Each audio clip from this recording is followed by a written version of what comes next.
Well, it is a great pleasure to welcome my good friend and partner, King Abdullah, back to the United States.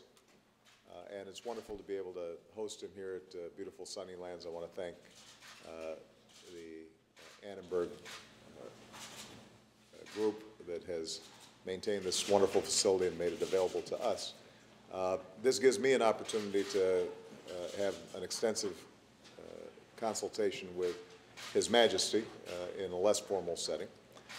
But I think it's fair to say that we have very few friends, partners, and allies around the world that have been as steadfast and reliable as His Majesty King Abdullah, as well as the people of Jordan, in a region that obviously is going through enormous changes.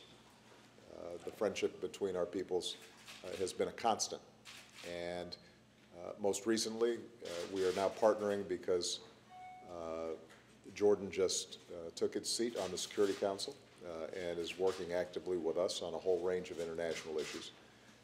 I'm going to be very interested in hearing more from His Majesty about the reforms that he has initiated, both politically and economically, because his top priority, obviously, is the prosperity of his people and providing more opportunity for the population there.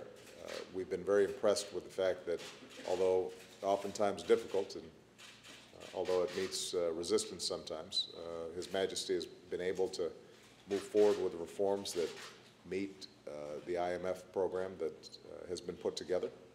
And in part because of these successes, I want to announce today that we will be providing the Kingdom of Jordan a $1 billion loan guarantee fund that will help Jordan access the international capital markets, as well as extend for 5 years the memorandum of understanding that we have with the Kingdom of Jordan that allows that country to pursue the kind of development that will not only help the people of Jordan, but help the region as a whole. Our cooperation on a whole host of issues is extensive. We're going to be talking a lot about the political changes that are taking place in the region. Obviously, a central focus will be the situation in Syria. And the people of Jordan have been very generous in absorbing hundreds of thousands of displaced persons from that war-ravaged country. It puts a great strain on the resources of Jordan. And it's very important for us to make sure that we're supportive of the kingdom in accommodating all these refugees. At the same time, both of us recognize that we can't just treat the symptoms. We'll be working aggressively at the United Nations level and at the regional level to try to provide basic humanitarian assistance and access to people who are suffering tremendously as a consequence of the war inside of Syria. But we're also going to have to solve the underlying problem. A regime led by Bashar al-Assad that has shown very little regard for the well-being of his people, has attacked civilians in ruthless ways. We are going to need a political transition in that region, and we're going to continue to strategize on how we can effectively change the calculus inside the country so that we can have a Syria that is intact, that is respectful of all groups, that ends the killing, and that allows for a representative government that can provide peace and prosperity for everybody there. We don't expect to solve this anytime in the short term, so there are going to be some immediate steps that we have to take to help the humanitarian situation there. There will be some intermediate steps that we can take to apply more pressure to the Assad regime, and we're going to be continuing to work with all the parties concerned to try to move forward on a diplomatic solution. But in all these issues, and in the critical issue of trying to bring about peace between Israel and the Palestinians, an issue that His Majesty and his father before him had enormous stake in and investment in, and has been a very capable and trustworthy partner. On all these issues, we are very grateful for the work that we're able to do together, and I look forward to what I'm sure is going to be an illuminating and constructive conversation. So thank you, Your Majesty, and welcome. Thank you very much, Mr. President. I'm delighted and pleased on behalf of myself and the Jordanian people. I'm really appreciative of the time that you're giving us today. And on behalf of all of us, thank you for the support of yourself, of your administration, of the American people, of Congress, with the outstanding support that you've shown Jordan with all the challenges that we're facing.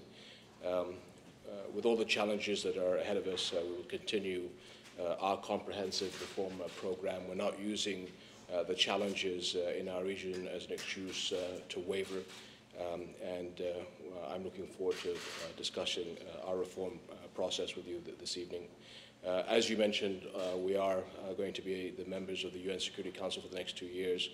There are many challenges in our region and beyond, and I look forward to working with the United States and the international community on how we can best bring peace and prosperity, not only to the region but beyond.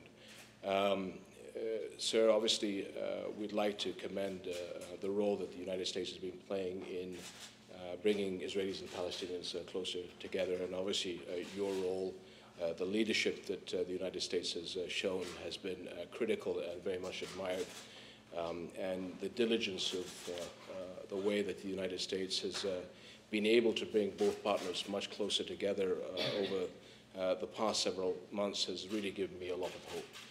And so I would just like to commend the dramatic role of the United States in that regard.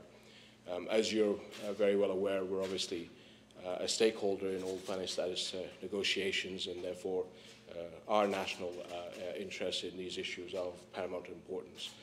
But I'm cautiously optimistic, even with the major challenges, that America has been really working tirelessly to really improve the situation between the Israelis and the Palestinians. Obviously, as you mentioned, sir, the main challenge that we have is how do we bring a political, comprehensive solution to the Syrian people.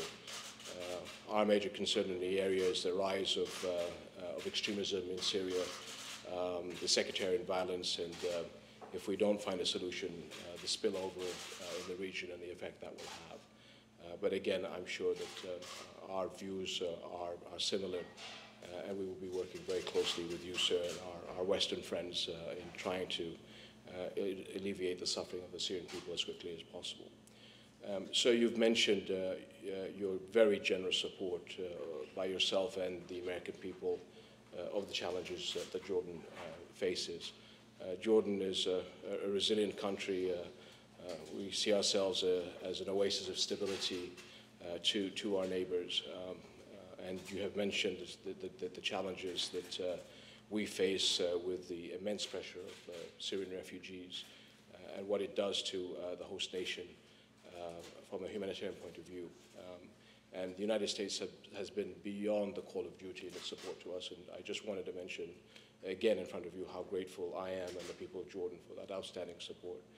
We do hope that the rest of the international community also steps up and catches up in the support, not only for the Syrian refugees, but also the impact it has on Jordanians and Jordanian infrastructure, as well as looking at mechanisms of how we can push humanitarian supplies into Syria. So we have a lot to talk about, sir, today, but I am very grateful on behalf of all of us for this time that you're giving us and the tremendous support that you've shown our people. Thank you. Thank you very much, everyone.